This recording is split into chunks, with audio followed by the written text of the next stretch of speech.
So here's another video about helpful language tips as a language teacher, things that have worked well for me.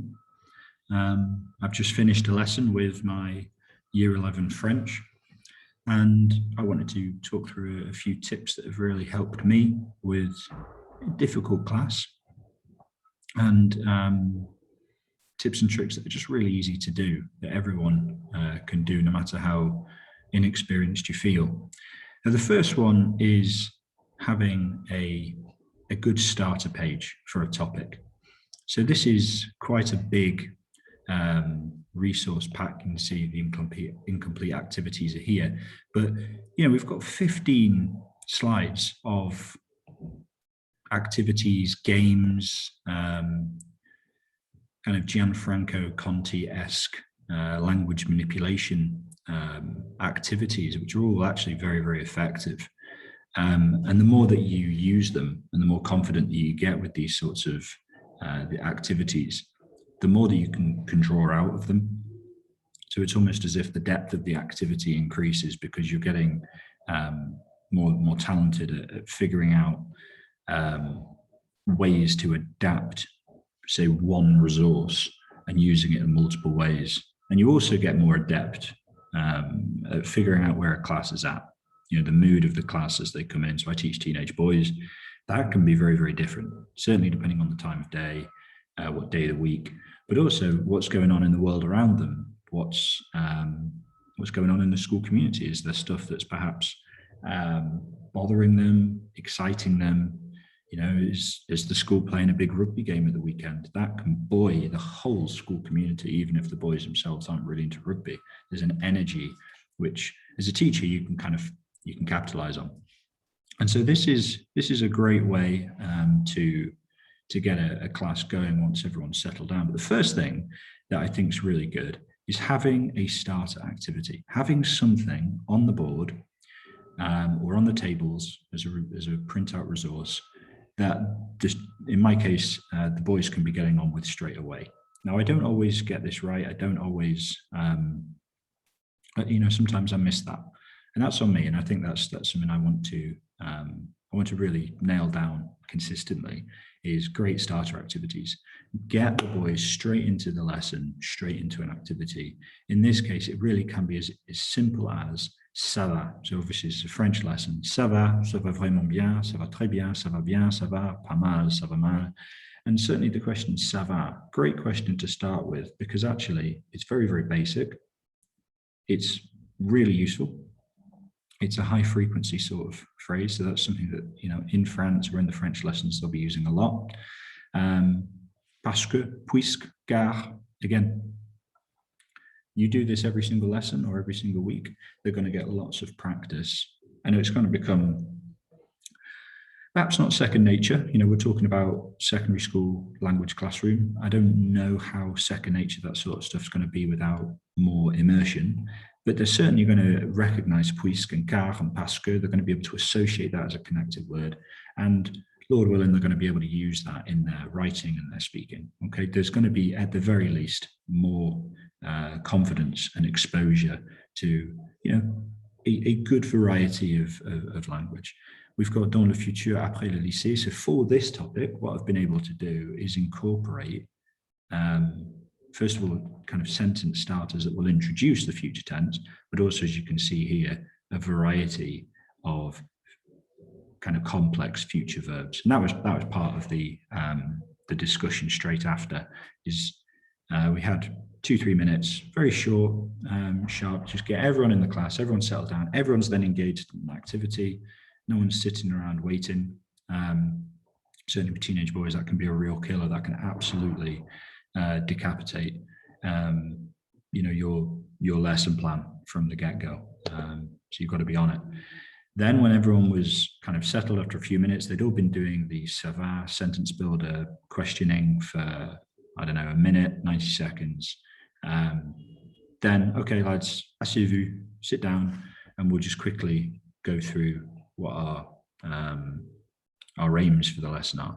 Now, this is a kind of a loose topic. I had to adapt my lesson plan a little bit based on the boys. They're quite low energy, quite cynical, bless them. And it does take a bit of time to really, get them on board and get them engaged and stuff. But if you get them on board, if you hit lucky with an activity that really works for them, and that's something I want to talk about today, they really do well.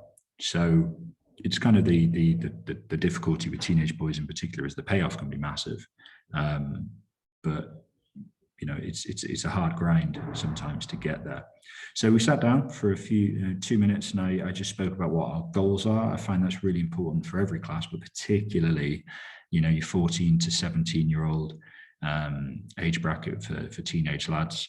They want to know what's going on, and I don't know why that is. God made teenage boys that particular way. They've got goals. They're very goal oriented. If they haven't had it, kicked out of them by cynicism and boredom. But it just seemed to work today. Might not work every lesson, but saying, right, lads, this is why we're here and this is what we're going to do, just seemed to give them a bit of focus. And I have a little clicker, which I really recommend, particularly for the languages classroom where you want to be on your feet. A little clicker, I stick a USB thing into my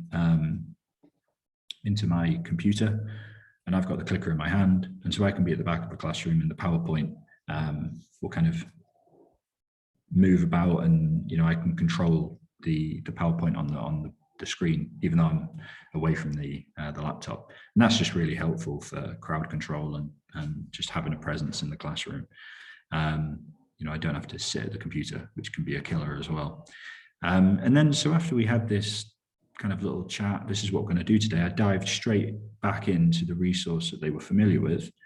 And one of the things I was really proud of today, which I really want to share with you internet people, whoever's watching, is just the efficient stacking of a resource. So I really do like sentence builders, and the boys really like it as well. It gives them all of the vocab that they feel they need. I always try and push my more advanced students to not restrict themselves to the sentence builder, and to use that as a foundation, master the vocabulary in the sentence builder and then build on top of that. But for your lower ability students, actually it's very, very helpful for them, because the variety of language that they get, that they feel that they can work with, that you're asking them to master, is still sufficient to do really well in their exams and later on, hopefully in any sort of interactions in the target language that they have. They've got enough there, more I feel than if they were just having to rely on their memory all of the time. So it cuts both ways, positively, I feel. But the efficient stacking of the resource, what I mean by that is that here, you can see with this text here, I was able to include the grammar, integrate it into the resource as a resource that we can use for speaking, listening. And so actually all I had to do was go back to the same resource and start drawing things out that the boys then started to pick up on. So they'd already been using it, and they'd been trying to get their tongues and their throats around the je serai, préparerai, gagnerai, travaillerai. The préparerai is not there, that's on the next resource, but they were practicing their pronunciation and getting familiar with the vocabulary first. Then we have a little bit of a sit down, and we start to recognize things together, and I'm drawing stuff out for them. And that was surprisingly interesting for them. They seem to respond to that. They don't always, but it did work today. Lesson 1 on a Tuesday, they were quite fresh. So that was what worked really well for the sentence builder, giving them a bit of space and time to explore with it, practice the French. I won't lie, guys, that's maybe a 90-second, max 2-minute activity, really. The boys, I don't know, 21st century boys, they're not always going to go the extra mile, at least the boys that I've got, and they do need different activities. That doesn't mean that you have to have a different resource, and I'll show you one in a moment, that's, again, pretty broad, very good resource, and it's got one main purpose that really works. But as I'm getting more experienced with these resources, and I'm teaching, I've been teaching for a few years now, I feel more confident reading where the class is at, You know, even just a comment that's made, I can respond to it. I can, you know, or an honest question, and we can go down a little bit of a rabbit hole, depending on, you know, a relevant rabbit hole, depending on the class that you've got. You know, answering questions. So for instance, we might finish explaining the grammar, but then that's a great opportunity 15, 20 minutes in to say, hang on, lads, do you remember the words that that you were practicing at the beginning of the lesson? A lot, almost inevitably say, yeah, of course. Okay, fermez les yeux, close your eyes, fermez les yeux. Facture, qu'est-ce que c'est facture en anglais? Comment ça veut dire facture en anglais? How do you say facture in English? They won't know it. Médecin, they'll probably know médecin. They'll be able to figure out medicine, okay, doctor. Célèbre, they might not know that, even though we've practiced it for a few lessons now. And so one of the boys might get facture wrong and say, okay, well, it's postman. And then I'll maybe ask another, Romain, un Romain, and they'll say Roman. No, novel. And what you can then do is ask a few other alternate questions to almost distract the boys from, say, facture or Romain, and then you just reintroduce it 2 or 3 questions later. And then you're challenging their recall. They're having to draw stuff out, bring it into their short-term memory, put it back into the long-term memory, and you're challenging them to actually remember, you know, to do the hard work of memorization. And one in particular was Argent, one of the lower ability boys. Couldn't remember that d'argent, beaucoup d'argent means a lot of money. So I was able to kind of help him with a mnemonic of Argentina, a silver country. Imagine the map of Argentina, and it's turning silver and then being used as a coin. All right. And so he was able to kind of, at the end of the lesson, I asked him 2 or 3 times, a few minutes apart, what does d'argent mean? Okay, tell me what money means in French. And he knew it, which was a real shot in the arm for me. Because as I say, it's a difficult class, and they don't always respond to kind of rabbit holes or tangents that are, you know, they're interesting, but sometimes they really just want to focus on whatever the lesson is. But they responded pretty well to that mnemonic. And I dare say, you know, next lesson that boy in particular will at the very least more quickly remember that d'argent means money. You know, a few more difficult words. There's not really a link there for boulot, for job. And so you just ask a boy, qu'est-ce que c'est boulot en anglais? Traduis pour moi boulot en anglais. And they won't be able to do it first time. Say, okay, no problem. It's boulot stable, it's a stable job. And then you just cycle through a few more phrases. Je serai, what's that? J'aurai, what's that? Okay, I'm boulot stable. And you might even go back to the same boy and just give him a quick and easy win and keep them on side. And that brings us really to our next resource. This was kind of the last second half of the lesson. This is called Lie Detector. And I got this from Gianfranco Conti. And this is pretty simple. And you can see there's a main body of sentences here. There's also an extension task here. Now, this worked really well for me today. The extension task, I don't know, the boys just responded really well to a quick timed translation race, you know, with their partners. They've got to figure out what the French was, which is all here, but we're talking like lexical skills. You know, you start off with things like recognition and categorization, and then you kind of work up to translation when you've got the stuff available. Obviously, what we want to get the boys to is English to French translation perfectly without any support. But you know, we've got to be aware of the middle rungs of the lexical ladder, if you will. You know, if you try and reach too far, then you're not going to be able to progress up that ladder. You kind of need to have the rungs challenging distance apart, but not too far.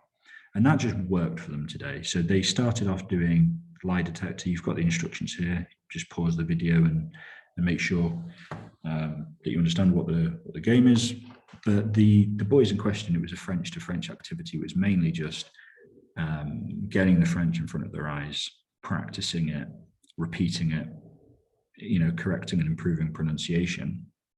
And then maybe 5-6 minutes in, they've been having a game, you know, it's competitive. They've been, you know, scoring points against one another. And then quick, right, lads, with your partner, racing against the other pairs in the class, write down the English and the French translation. That's all in the blue box. Boom, 2 minutes, and there's a group of two boys on the far side of the classroom who are typically need more more encouragement to be motivated. They were right in there, and they won. It just worked for them today. Having a competition, and this, that's a 60-second sort of type it in on the PowerPoint when you make it, and it turned into a 2-3 minute extension activity that really raised the class again, when perhaps otherwise they would have felt a little bit flat with the same sort of activity. It just lifted the whole class and just kept them going. And so I suppose one of the things that I'm reflecting on with this video is having little extension activities that are slightly more difficult. So if we've got a concept in our heads as language teachers of a lexical ladder thing, activities that progress in complexity for our students, maybe even grouping a bunch of activities based on their lexical or structural complexity, then actually we can just pick things out. Low preparation time. In this case, it was just draw out the translations of a few of them, insert a table on PowerPoint. There's your extension activity, and boom, you're adding variety and challenge and competition to one activity, which is this Lie Detector resource. The other thing I did right at the end of the lesson was, by the way, one of the things that you might notice, I only got through 2 slides in a 45-minute lesson, but the boys, they got a lot of vocabulary in. Excuse me. They got a lot of vocabulary in, and they really dived in and wrestled with, the grammar for today. The main purpose of the lesson wasn't really to practice this grammar point. But nevertheless, they got a ton of new vocabulary. When you consider that we can only really have 5 to 8 things in our short-term memory, that's about the amount that we can learn at any one time. There's a lot here, more than enough for one lesson of work-related vocabulary, which is the topic the boys are doing at the minute. And we were throwing in new verbs. So there's loads and loads of stuff, more than enough new language being put into the boys' brains. And we were giving them opportunity to play around with it and manipulate it and use it in a way that was just challenging enough.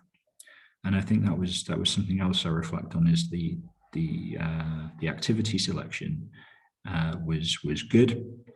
It really worked, but also it was not just good for their level, but it was challenging enough that it pulled them on a little bit.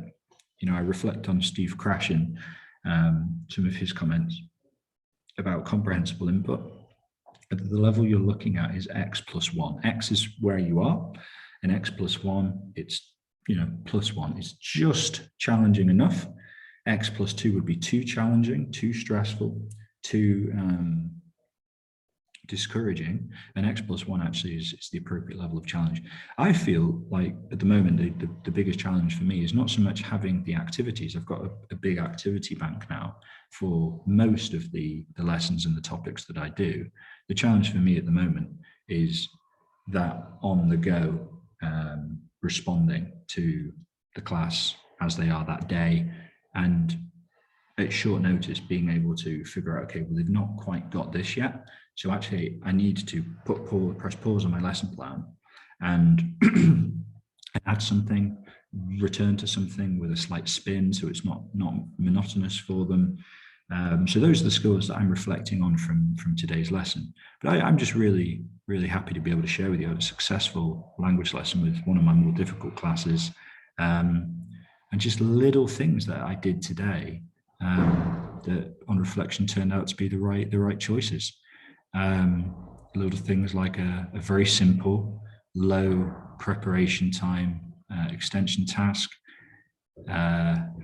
having an appropriate but not excessive amount of variety, similar to kind of Gianfranco Conti's comments on narrow reading, which is also something that Krashen, Conti's by no means the only one that talks about that. I got it from him. The idea that there's lots of helpful, slightly but not excessively varied vocabulary and reading, so the boys are getting a kind of reviewing similar language all the time. So yeah, it's a quick update on my Tuesday morning year 11 French. It went really well, so I'm happy to share that.